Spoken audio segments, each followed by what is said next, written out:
You're listening to The Phillip Jordan Show.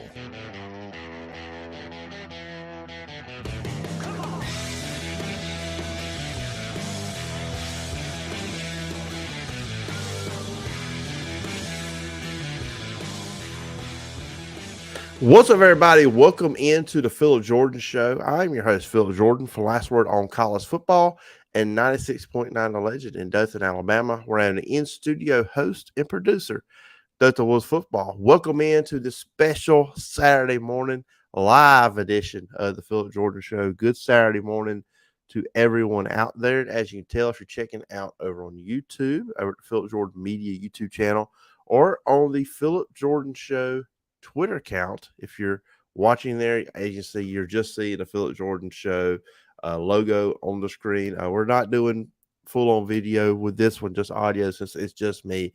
I didn't want to make you guys suffer from looking at my big head just running my mouth. So they're out there, just put the phone down, put the computer to the side, put the tablet to the side, just play it going through your day, or, obviously if you're listening to the podcast, you do that as well.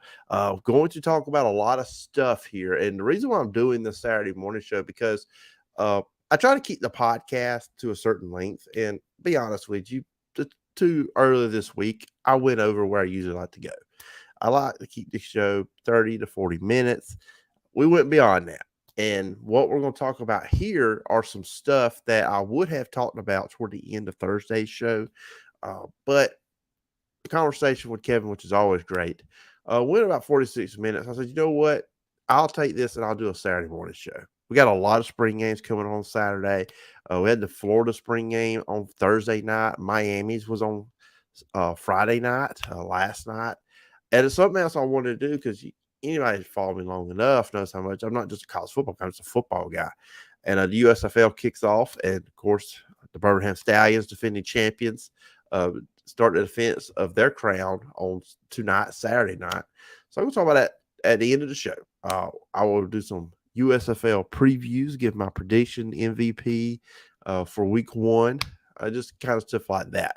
But the first part of the show, the first two segments of the show, will be college football heavy. And before we jump into everything too as well, let you guys know you can find me in the podcast.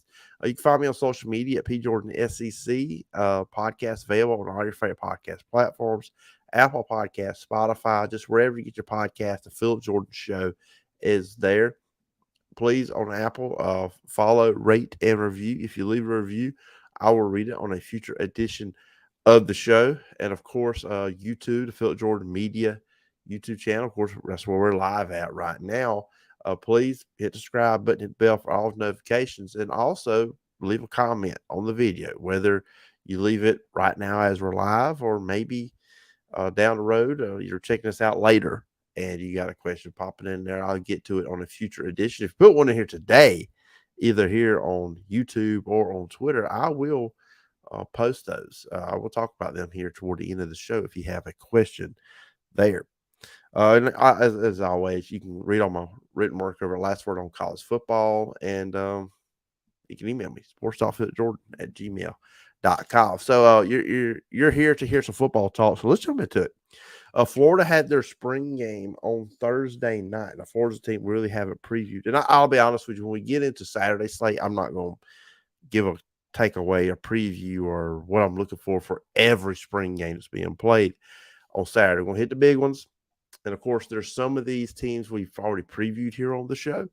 So I won't lean into those teams as much either. So that's why, like, for instance, Florida State. I've had Matt Marshall on. I've had Mike McDaniel. I had Eric McClain. We talked about Florida State and some other ACC teams. So you won't hear much of a preview from my end on the Florida State spring game today. If you want to hear my thoughts or the thoughts from the show on Florida State, there's some past episodes I think you really will enjoy if you haven't listened to them.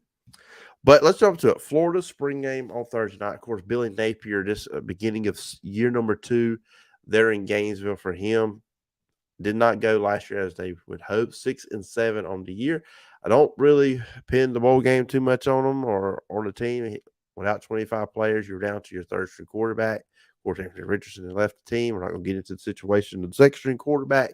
So you were down to your third-string quarterback in Jack Miller, who did the best that he could. And that was the storyline going into this one. Quarterback. Because like I said, Anthony Richardson is off to the NFL. Let's see. He could be number one pick, top 5 pick. We'll see where he goes. There's a lot of discussion on where he could go. And when we get closer to the draft, we'll kind of get more into that as well. But Florida had their spring game. The Orange beat the Blue 10-7. The announced crowd of 42,000 there at Ben Griffin Stadium. This was more, we talk about Auburn was offense versus defense, and Miami's was like that when we get into theirs from last night. But with Florida, they did kind of split up the team, and everyone wants what the quarterback's going to look like. What's this team look like? This was not a great game because the Orange just beat the Blue 10-7. I think the quarterbacks did good things at times. Graham Mertz was 18 of 29 for 244. Jack Miller was 10 of 20 for 144. The quarterbacks were sacked 8 times in the game. Now, take that for what you want, because there are some plays, too, where probably quarterback maybe could have got away from pressure, but he touched, he sacked. But still, when you look at that, it's still pressure on the quarterback, and that's not good. And Billy Napier did talk about that. He said not as clean defensively had something to do with that. He said pocket was a little muddy. Pressure made an impact. They said struggle with Kingsley, their center out. And actually, we're going to play some sound for you guys. This is what Billy Napier said on the quarterbacks after the spring game. No, I think that both guys did some good things, and I think there's going to be a lot of things that each guy can learn from. They both got an opportunity to play with 2 groups of players, not only with the first and second unit, but they're going against a different defense, right? I think there's certainly a difference there. But overall, both guys did some things well, and then certainly there's some game management things that I think they could do better. But there's no price for that experience, right? And I think we got really good film that we'll have an opportunity to teach from. There's nothing like, putting the ball down and playing the situations as they come. But I would say that, wasn't quite as clean on offense as maybe what we've been seeing in the practice setting for sure. So, yeah, I mean, he said this thing. Of course, he, mentions throughout his press conference after the game that, of course, the offensive line, the defensive front did good. They did a good job getting some pressure on the quarterbacks. And they had a lot of new guys on the Florida defense. They went and got transfer portal. Former Louisville defensive lineman Caleb Banks got a sack on Mertz on the very first snap. So the tone was set. The defense was coming out to make some plays and show what they had, show the improvement. Florida, one of the worst defenses they ever had last season. And really, over the last couple of years, that defense has been bad. And that's not something we're accustomed to seeing with Florida. And that's the important thing. The defense is going to be better because you don't have an eraser at quarterback on the roster right now, like you did with Anthony Richardson. Also, former Houston linebacker Manny Nunnery, he had 5 tackles and 2 TFLs in the game. Big game too as well. Impressive stuff from Cam Jackson. He comes out of Memphis off the defensive line.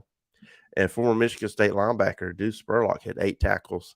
He was second on the second team. He was leading the way for them. So some players did make some impact that are newcomers for Florida, particularly on the defensive side of the ball. And I say this too, Florida's good at running back. They've got a set of running backs. Montreal Johnson, 87 yards, 9 attempts. And Trevi Etienne made some big plays there too as well. And then freshman running back Trayon Webb had 57 yards. And they also saw some action from Tulane transfer Cam Carroll. So they've got that at running back. I think they kind of got overshadowed last season with everything Anthony Richardson was doing, all the attention he did get, that you didn't, always see or notice, or the running backs didn't get the credit they should have got. Now, Billy Napier was asked about the transfer portal, which is open as of today, and he had these thoughts on the portal. We got 2 pieces of sound on Billy Napier when it comes to the portal. Yeah, we're under 85 scholarships, right? So we have, we're going to have opportunities to potentially add players to our team, and but those will be much like they've been in the past, or case by case basis, right? So it's been good to us so far. I think our guys are doing a really good job in the back room. The personnel department's doing a really good job, and the staff's been able to execute and go recruit. So we'll evaluate players. We find some that we like, we'll recruit them. But our roster is not complete, and certainly we could add some players in the future. Of course, I mean, you're on that low, my player and quarterback. We kind of circle around to that. Now, I will say this: both quarterbacks, I think, played their best in the 2-minute drill. Late in the first half, Mertz connected with Khalil Jackson in the first. That was a first half touchdown. There, he really seemed comfortable in the 2-minute offense, almost like, hey, you got to go. It's quick. Quarterback doesn't have as much time to think, just react. He played much better, and then late in the game, Jack Miller led the drive that led to the 46-yard field goal by Trey Smacks. Also, so they have both quarterbacks showed some good ability. That shows a thing. They showed ability to get away from the pressure, use their legs. But I mean, Florida offensive line, they cannot have the offensive line play that way when you get to regular season. They got to get it cleaned up. So that's something I look at with the portal. And he was asked about adding a quarterback through the portal. Yeah, I think that process is underway to some degree. And I think we'll know more pretty soon. So that's what I would say in that regard. But yes, we anticipate adding a player to our team at that position. So we'll see. Now, he didn't say add somebody to start, just add somebody at position, add some depth, add a veteran. Because look, with spring practice, today is a chunk of them. And then you'll have another big chunk of games next week. You're going to start seeing quarterbacks. You're thinking, okay, I'm not going to start. I'm not going to be the guy for this team. Let me just get the portal. I think there's going to be one at Ole Miss that's probably going to hit the portal when this is all said and done. That's just my opinion. I could be wrong, but there will be opportunities for a lot of these teams to find quarterbacks. But we'll see. We'll see who they add, and I'm pretty sure they will add somebody. But it'll be curious and interesting to see what Florida does there, because 6-6 will not cut it 2 years in a row. They're in Gainesville. And look at the schedule; it's going to be tough. It's going to be tough to get to 7-8 wins for Florida with the roster as it is currently constructed. That's over to Miami. Now, they played on Friday. I won't probably go as long with Miami as I did Florida. Miami last year, obviously, with Mario Cristobal, this team was looked at as one. A lot of expectations. Cristobal's coming home, former Miami Hurricane. He did a tremendous job recruiting and everything there at Oregon. He just couldn't. I think a lot of people thought, okay, Miami, not national title, but we were looking at a team. We want to win 9-10 games, show that where you can compete quickly in the ACC, and it just didn't go that way. They went 5-7, and a lot of the issues was the offense, and a lot of hype went into last season around quarterback Tyler Van Dyke. This was a guy that was being talked about as a late first, early second round pick going into this draft. Obviously, he came back. He did not have a good year. He in 9 games played, threw for 1,835 yards, 10 touchdowns, 5 interceptions. I think receivers weren't great for Miami last season either. In 2021, when he was ACC Rookie of the Year, he threw for 2,931 yards, 25 touchdowns to 6 interceptions. So what was Miami going to be? And that's my whole big thing takeaway with them, just the offense. They bring in offense coordinator Shannon Dawson, air raid system. He comes from Houston, where he was the offense coordinator from 2020 to 2022, working with Clayton Tune, who I've been impressed by ever since I watched Auburn play Houston in the Birmingham Bowl a couple of years ago.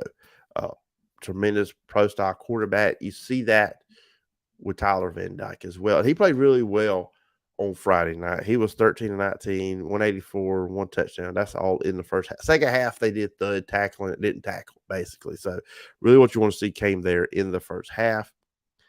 Defensively, they're replacing Kevin Steele, bringing a new coordinator there as well. Lance Goodry from Marshall. Marshall was a good defense last season.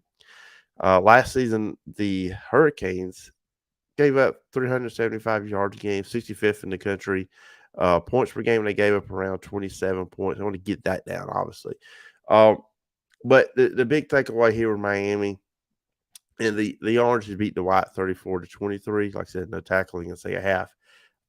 Tyler Van Dyke looked a lot more comfortable. And yes, I know they're playing against each other. It's a spring game. You don't want to over exaggerate, but you also want to look at some stuff that looks different. He looked a whole lot more comfortable in this offense than he did last season. And I think that's big. Do I think Miami? I think Miami's still going to be maybe that second tier, middle of the pack ACC team. I think the class of the conference is still this, on me. Florida State, Clemson, and North Carolina. But I do think Miami, if Tyler Van Dyke can play to his capabilities, he can really do some things. And it really showed, too. I don't feel like Miami really pushed the ball down the field last season with Josh Gaddis as the offense coordinator. I feel like this offense, he's going to do that. They're going to push the ball down the field, and that's something they did prior in Van Dyke's first year there with Rhett Lashman as his offense coordinator. So positive signs, I think, if you're a fan of the Hurricanes. Now, going into today, we got a lot of spring games. Okay, so here's the schedule for today. We'll do that first. So at 10:30 a.m., which we are in 5 minutes, you will be getting South Alabama. That's not on TV. We talked with Craig Stevenson a few weeks about South Alabama. You want to go check that out. Ohio State, they're at 11 a.m. all Central Time. Just always have to throw that out there. Arkansas is at 12 on SEC Network Plus or ESPN Plus. Clemson at 12 on the ACC Network Extra. You got Georgia Tech, Mississippi State also at 12 today. Penn State's playing theirs at 1, so it's Texas at 1. You got Tennessee at 1:30, then a bunch of them at 2 o'clock. North Carolina, Ole Miss, Troy, which is not televised. Southern Cal there at 2 o'clock as well. So 3 o'clock games, Florida State, Georgia, and Texas A&M. I will be at the Florida State spring game today. Really look forward to that. And then tonight at 6, you will have South Carolina in there. So that's the schedule of the spring games today. Let's look at some of these. Like I said, I'm not going to go over all of these. Okay, so South Alabama, Arkansas. I will go with Clemson, even though we have talked about Clemson a little bit, but I'm going to go on Clemson. Go jump on Clemson. We won't talk about the Florida State one or the Georgia just because I've had people on here that break those teams down. And like I said, I'm not going to run through every single one of these, but we're going to hit the big players. You got to play the hits. That's one thing you do that, any form of radio. Ohio State first.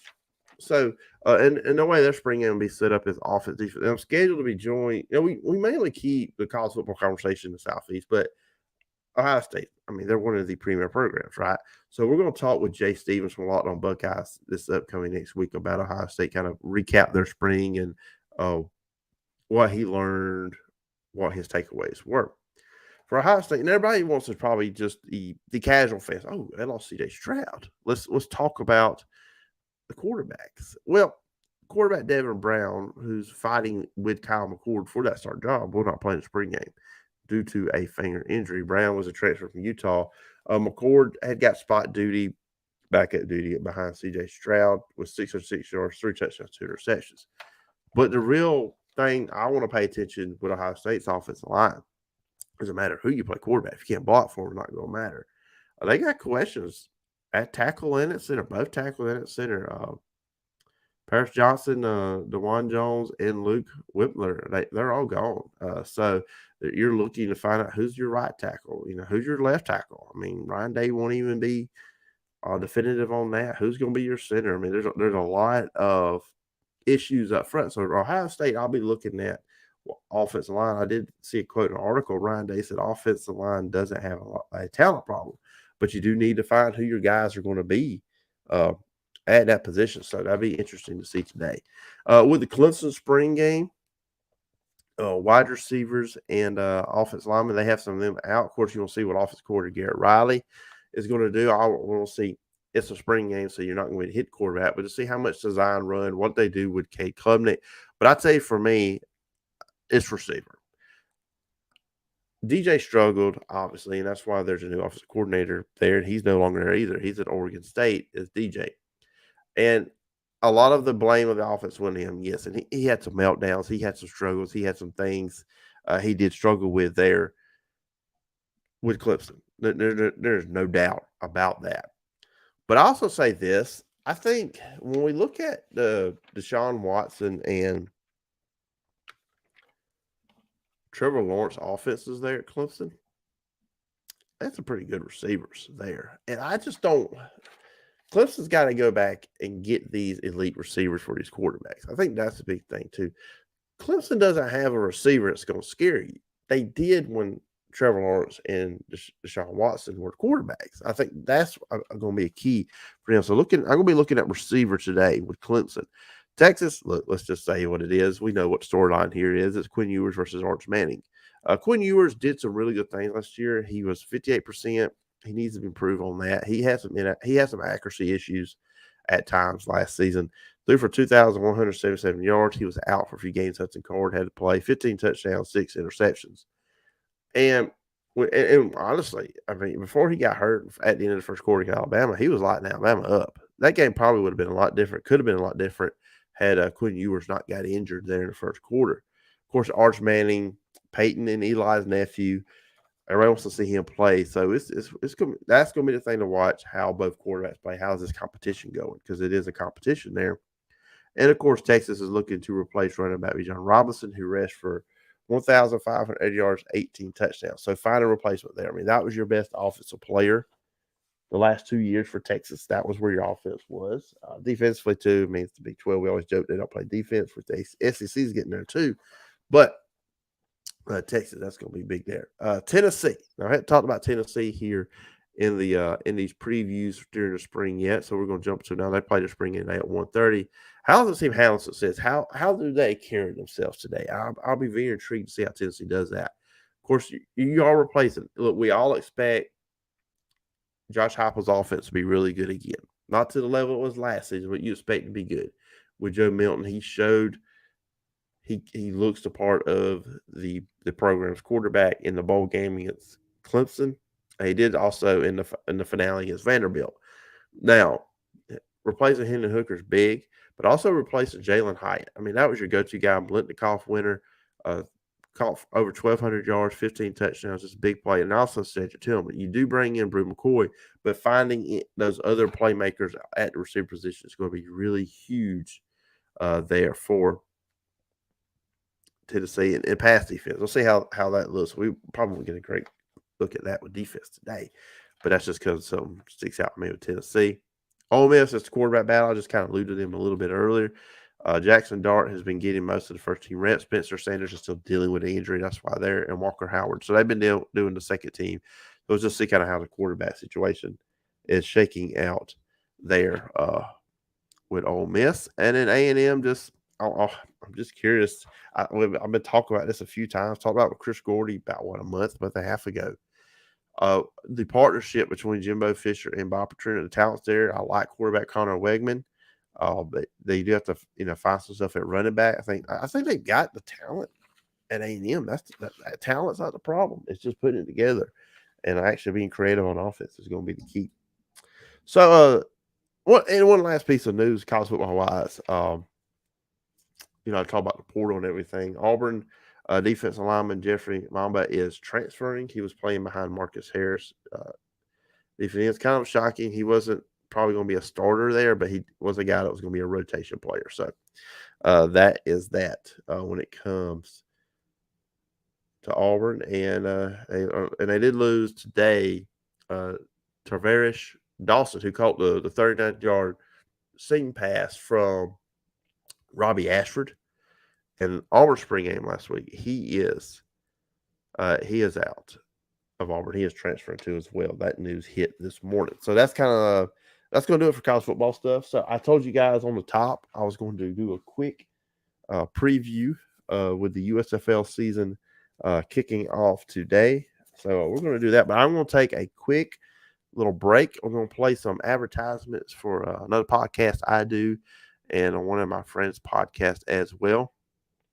And then after that, we will jump into that and we'll close up the show. Let me tell you about my friend Brandon Eiserman's new podcast, Talking Noles.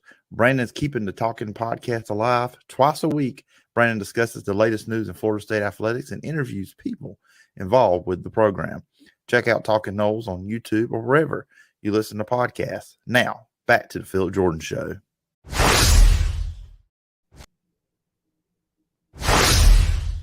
If you enjoy this podcast and live in the southeast area of Alabama, check out the Wiregrass High School Football Report brought to you by DGO Strategies.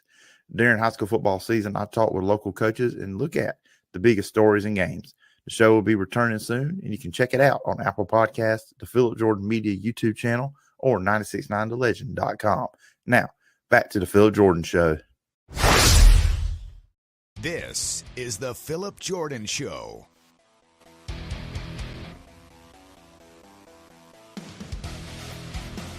All right, buddies, welcome back to the Phillip Jordan Show after that quick little timeout. As I said, as we close out the show here today on this Saturday morning, once again, I appreciate everybody checking out the show this morning. If you're listening to the podcast, checking out the video over on YouTube, very, very, very, very much appreciate it. So, USFL kicks off today. 3:30 is the first game. So real quick, I'm just going to run through some. Of course, Birmingham, they are the defending champions of the USFL. They won the inaugural championship last season. This is the first alternative football league in the United States that is making a return for a second season since the original USFL did it back in the 80s. So it's been a while. So, real quickly, just looking through. Okay, so here are the teams. You got Houston Gamblers coming off a 3-7 season. Kevin Sumlin was their coach. They will be in the Memphis hub. So there's 4 hubs. So Houston will be in Memphis along with Memphis. New Orleans and Birmingham will be in Birmingham. You will have Philadelphia, Pittsburgh and Detroit. I'm trying to make sure I get this right. Hold on. I know, guys, this is horrible podcasting. They're doing one of the hubs in Canton, Ohio, and I'm making sure I get the right team. So, okay, Michigan and Philadelphia will be in the Detroit hub. Pittsburgh and New Jersey will be in the Canton, Ohio hub. So that, I've been getting them things crossed up. I had it wrote down here. So Houston, they're 3-7. They were not good last year. I don't think they're going to be that good this year. The best thing with them, they've got their running back, Mark Thompson, who had 463 yards, 2 touchdowns last season. Quarterback, this team's going to be tough. It's going to be tough to watch this team play. So we're not going to talk much right now. Now, in the South, that's the teams we're talking about right now. The New Orleans Breakers, they bring in John DeFilippo. He comes in as the head coach. He was the Eagles quarterbacks coach in 2017. They bring a lot of guys off their defense from last season who led the league in fewest points. So they got a lot of their guys coming back on defense. But the big thing they did, it went out and got CFL championship quarterback McLeod Bethel Thompson, 34 years old. He threw for 4,700 yards, 23 touchdowns, 15 interceptions last season in the CFL with Toronto. So they bring in Kyle Sloter was their quarterback last year. Of course, he's been cut from the XFL. We kind of interested to see if he shows up in the USFL. New team replacing the Tampa Bay Bandits is the Memphis Showboats. They are under the control of head coach Todd Haley, who was 4-6 last year. Like I said, with Tampa Bay, they'll be starting quarterback Brady White, who's a Memphis Tiger product. He threw for over 10,000 yards there, 90 touchdowns as a Tiger. He backed up Jordan Ta'amu last year, Tampa, with Jordan Ta'amu now is playing in DC in the XFL. They have some decent receivers there, very competent. Here's a name for people out there that may remember: Alex Collins. Played for the Ravens and Seahawks, but he's also known for Arkansas. Remember, played Arkansas under Brett Bielema. So that's what you got there with Memphis there as well. They have some pretty interesting players there. Of course, the defending champion, the Birmingham Stallions. They bring a lot back, too. They bring most of their team back from last year, really, does Birmingham. Except receiver is going to be a big question for them on that one. But, yeah, they've got a lot of their guys coming back, too, over there. Birmingham, Michigan 2-8, not really impressed. They do have Mike Nolan, former 49ers head coach replacing Jeff Fisher.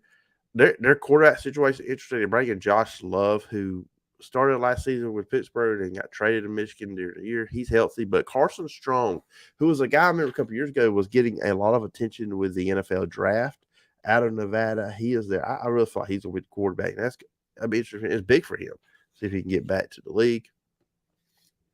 You have the New Jersey Generals, who were 9-1 last season, but lost to Philadelphia in the playoffs. They will be in the Canton Hub. Their head coach is Mike Riley, who is coached all over the place. They bring back their offensive player of the year, Darius Victor, from last season, and Trey Williams, also his running back partner. They led the league, averaging 161 rushing yards per game as a duo last season, so that's a big deal for them. Quarterback situation, they were quarterback for Luis Perez, which is, look, if you don't watch spring football, this guy is like the spring football journeyman. He's been all over the place. He's been pretty much in all these spring. I don't think he hasn't played in the CFL, I don't think. But, yeah, he's been all over the place with them. They do bring in a new defense coordinator, Ted Cottrell, which for longtime football fans, that name is familiar. He was defensive line coach in the original USFL with the Generals. Then went 23 years as an NFL assistant. The guy's coaching a bunch of spring leagues too. UFL, Alliance of American Football, XFL, and then the Spring League. That was another one. And then finally you got the Pittsburgh Maulers, who were going. They had like a purple look to their color of their uniform concept last season. They're going to the traditional Pittsburgh, the black and gold. New head coach Ray Horton, who's got NFL experience, replacing Kirby Wilson. I kind of felt this team not going to be that good either. They do bring in Reuben Foster, Alabama legend. Hasn't played football since 2018. A lot of some legal issues there, but he was a first-round pick by the 49ers when he came out of Alabama. And then you got the Philadelphia Stars, who lost to the Birmingham Stallions in the championship game last season. They're coming off 6-4 season. They're in the Detroit hub. They ended last year winning 4-5. Case Cookus returns. He broke his leg in the title game, which really helped propel Birmingham. He did spend, after he recovered, 7 weeks with the Rams. He was 6-3 as their starter last season. Really, I believe he was the best quarterback in the USFL last season. 63%, 1,334 yards, which was fourth in the league, 12 touchdowns, 5 interceptions. He had the best quarterback rating of 130.6, so having him back, high-scoring offense in the league. He's got his best receiver in Jordan Sewell coming back, who had 3 touchdowns on the year, had a touchdown in the championship game. Bring in a former NFL receiver in Corey Coleman, 2022 training camp with the Chiefs. Defense was an issue. They gave up a lot, but they do have Channing Stribling returning, who led the USFL with 7 interceptions. So the Stars, they're over there in the north. You got Philadelphia, New Jersey, Michigan, Pittsburgh in the north. You got the south is Birmingham, Memphis, New Orleans, and Houston in the south. And that order is the order I have them going. So I think the North Division will be won by Philadelphia. New Jersey will come in second. That'll be 2 playoff teams there. Birmingham and Memphis are my picks to win the South, lead the South. And I think we're going to get a rematch from last year in the USFL Championship. Philadelphia and Birmingham, but this time Case Cookus will not break his leg, and Philadelphia will win. And I also think the MVP of the league will be Case Cookus. So we hit 34 minutes. I said I'm going to keep this kind of brief. So the picks for this weekend, first let's do the USFL. Philadelphia at Memphis. That's the first game. 3:30 today on Fox. Philadelphia is a 2.5-point favorite. Over-under is 38.5. I would probably lean to the unders on a lot of these opening week games. Week 1 just because new faces, new players. It's just, you got to get accustomed to some stuff. It won't be as bad as the XFL was week 1. Completely new units. But I'm going to go with Philadelphia. I know Memphis. And Memphis, I think I saw they're expecting over 25,000 at Memphis today. But I'm going to go with Philadelphia. They are looking to start off this year good and try to get back to the championship. New Jersey at Birmingham, 6:30 on Fox. Birmingham's a 5.5-point favorite. The over-under is 39.5. Birmingham's going to be hyped. I don't know if they'll get that over on the 39.5. I do think Birmingham's going to win this game. I think they'll win it by a touchdown or more. Just a lot of attention and excitement. Michigan will be at Houston on Sunday at 11 a.m. on NBC. Houston's a 1-point favorite, over under 38.5. I don't expect a lot of these two, especially if Carson Strong's not playing for Michigan. They've got Houston listed as the favorite here. They lost all close games last year in the USFL, but I'm going to go with Michigan to win this. I think Michigan's going to pull the upset there. And then to close things out on Sunday night, 5:30 on FS1, Pittsburgh at New Orleans. New Orleans is 4.5. The over-under is 37.5. I think New Orleans is really good. That's the thing with the South. I think you got three teams that are very capable of being playoff teams. Only two will get in. So I am going to go with New Orleans to cover that as well. And then your XFL picks starting on Saturday, an 11:30 a.m. game on ABC, which in less than an hour. You will have Vegas at Houston. Vegas is 2-6. Houston's 5-3. Houston's trying to clinch the South Division and get that home game in the first round playoff. Houston's a 6.5-point favorite. Over under is 44. Vegas plays a lot of close game offensively. They've been better. I'm going to take Houston in a close one here. I don't think they hit the over, though. I don't think they do that. Orlando will be at San Antonio on Saturday night, 6 o'clock, ESPN2. Orlando's 1-7. San Antonio's 2-6. San Antonio is a 1.5-point favorite here. The over-under is 39. I actually do think they might actually hit. No, they won't, because San Antonio games low scoring. So I'm going to go with Orlando. I'm going to pick Orlando to win this one. I'm going to take the under, though. Then on Sunday at 11 a.m., so you'll have some crossover here between the XFL and USFL this weekend. Arlington at DC, 11 a.m. on ESPN. I'm going to go with DC to win this one and clinch the North Division. And then, DC's 8.5-point with an over-under 4. I think we may get the over-under. We may hit the over on this one, but I think it's going to be because of DC putting up points. And then the last game, the biggest game, this basically is a playoff game, especially for Seattle. 5-3 Seattle at 6-2 St. Louis in the North. 2 p.m. ESPN. St. Louis is a 2-point favorite. The over-under is 46. I'm not going to pick the over-under because I'm just torn. I think you'll get close to it if it doesn't hit it. But this is big because if St. Louis wins, it knocks St. Louis in the playoffs. Now, if Seattle wins, then we have to go with some tiebreakers because then they would have split. But I'm going to go with St. Louis just because that game's in St. Louis. And that crowd has been amazing for them. So there's that. Well, guys, that's today for today's special Saturday edition of the Phillip Jordan Show. Hope you enjoyed it. I like college football talk, kind of close thing out with the USFL, XFL stuff there at the end. Guys, I will be back playing Tuesday. May have more than one guest on Tuesday morning show. And then Thursday, we're going to try to get in Alabama next week too because Alabama plays their spring game on the 22nd. Hope everybody has a great Saturday. I am going to head to Tallahassee here shortly to go check out the Seminoles later today. I hope everybody has a great Saturday, has a great weekend, and I will talk to you guys on Tuesday.